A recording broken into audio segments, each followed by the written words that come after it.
Hello friends, hope you all are doing well. This is my new channel Movie Summarize and today I'm going to explain second episode of Korean survival drama Squid Game.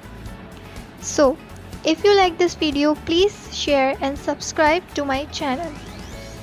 Second episode की शुरुआत भी वहीं से होती है जहाँ पे first episode and हुआ था। जो लोग मर जाते हैं उनकी डेड बॉडीज़ को वहाँ से ले जाया जाता है और अब 456 प्लेयर में से सिर्फ 255 ही रह गए थे, क्योंकि अब वो प्लेयर इतना ज़्यादा डर गए थे कि कोई भी गेम खेलना नहीं चाहता था।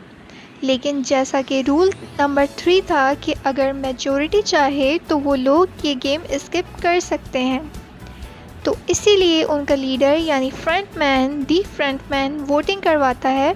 लेकिन इससे पहले उन्हें प्राइस मनी दिखाई जाती है जो विनर को मिलेगी, लेकिन इन केस अगर कोई गेम को छोड़ के चला जाता है तो ये सारे पैसे मारे जाने वाले लोगों की फैमिलीज़ को मिल जाएंगे। और ये प्राइस मनी होती है दोस्तों पूरे 45 बिलियन वॉन्ग, जो कि वाकई में एक बहुत बड़ी रकम होती है। इसके बाद तमाम लोगों से वहाँ पर वोटिंग कराई जाती है, जिसमें मेजॉरिटी इस गेम को खेलना नहीं चाहती थी, तो इसलिए इस गेम को यहीं पर स्टॉप कर दिया जाता है उन लोगों की तरफ से। लेकिन अगर कभी फ्यूचर में ये लोग चाहें तो इस गेम को रीजॉइन भी कर सकते हैं।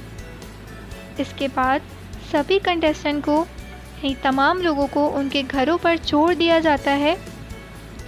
देन नेक्स्ट डे सियोन पुलिस स्टेशन जाता है और वहाँ पर कंप्लेन करता है और पुलिस को सारी बात बताता है, लेकिन उन लोगों को सियोन की बातों पर यकीन नहीं होता और उल्टा वो लोग उसे पागल समझने लगते हैं।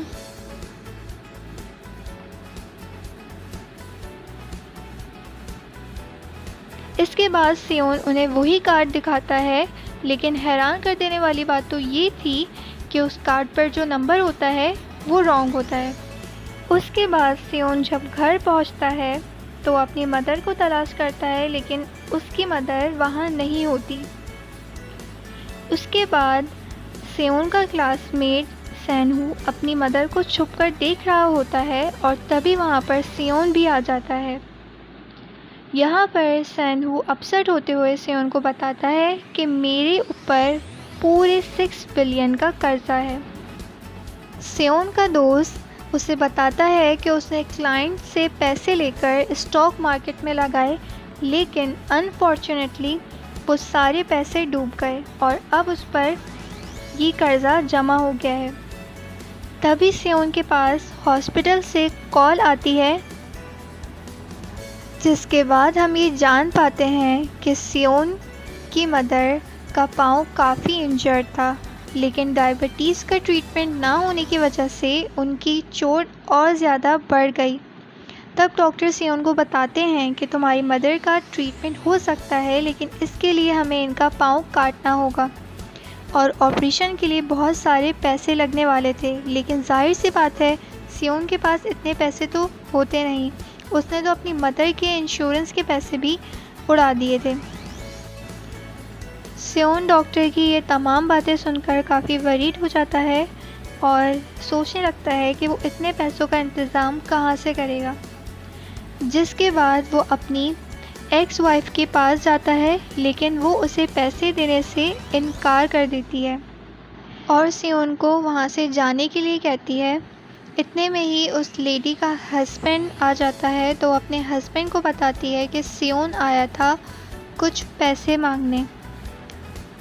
ये सुनकर उस लेडी का हस्बैंड सियोन को पैसे देने आता है और साथ उसे ये भी कहता है कि मेरी फैमिली से दूर रहो। लेकिन सियोन को गुस्सा आ जाता है और वो उसे मारने लगता है। इसी दौरान उसकी बेटी भी वहाँ आ जाती है। इसके बाद नेक्स्ट सीन में हमें सियोन का दोस्त अली दिखाया जाता है, जो अपने बॉस के पास कुछ पैसे मांगने जाता है, लेकिन उसका बॉस उसे पैसे देने से मना कर देता है, तो इसीलिए उन दोनों के बीच में फ़ाइट होने लगती है। इस फाइट के ही दौरान उसके बॉस का हाथ मशीन में आ जाता है तब मौके का फ़ायदा उठाकर सियोन का फ्रेंड अली पैसे लेके वहाँ से भाग जाता है और उसके बाद अली वहाँ से भागकर अपने घर पहुँचता है और अपनी वाइफ को पैसे देकर कहता है कि तुम जल्द से जल्द पहली फ़्लाइट लो और जाओ यहाँ से। इसके बाद नेक्स्ट सीन में हम साइब्योक को देखते हैं जो कि एक एजेंट से मिलती है क्योंकि उसे अपनी मदर को नॉर्थ कोरिया से साउथ कोरिया में लाना था। साइब्योक वही लड़की है जिसने सियोंग की जेब काटी थी, लेकिन अपनी मदर को यहाँ लाने के लिए उसे बहुत सारे पैसों की ज़रूरत थी और इसी सिलसिले में वो उस एजेंट से मिलने आई भी होती है। वहाँ पे उस लड़की का एक छोटा भाई भी होता है जिससे उसने प्रॉमिस किया होता है कि मैं मदर को ज़रूर ले आऊँगी।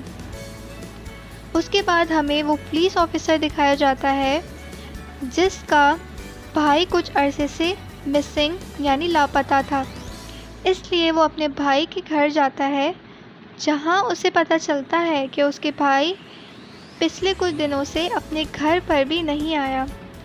और जब वो ऑफिसर घर को चेक कर रहा होता है तो उसे एक कार्ड मिलता है। इस कार्ड को देख के वो थोड़ा शॉक हो जाता है क्योंकि इस बिल्कुल सेम ऐसा ही कार्ड उस ऑफिसर ने सियोंग के पास पुलिस स्टेशन में भी देखा था। सो इसीलिए वो सियोंग के पास जाता है और इस बारे में पूछता है, लेकिन सियोंग उसे कुछ नहीं बताता। ऑफिसर से मिलने के बाद सियोंग जब अपने घर जा रहा होता है तो वो कार्ड उसे दोबारा मिल जाता है, जिसके बाद सियोंग डिसाइड करता है कि वो दोबारा से उस गेम को ज्वाइन करेगा। एपिसोड के लास्ट सीन में हम उन तमाम लोगों को दोबारा गैदर होते हुए देखते हैं। वो कार उन सबको बारी बारी पिक कर रही होती है। इसी के साथ ये शानदार एपिसोड यहाँ पर एंड हो जाता है। होप कि आप लोगों को एक्सप्लेनेशन पसंद आई होगी। I will explain further episode of this series in coming videos. Till then, stay safe and stay healthy.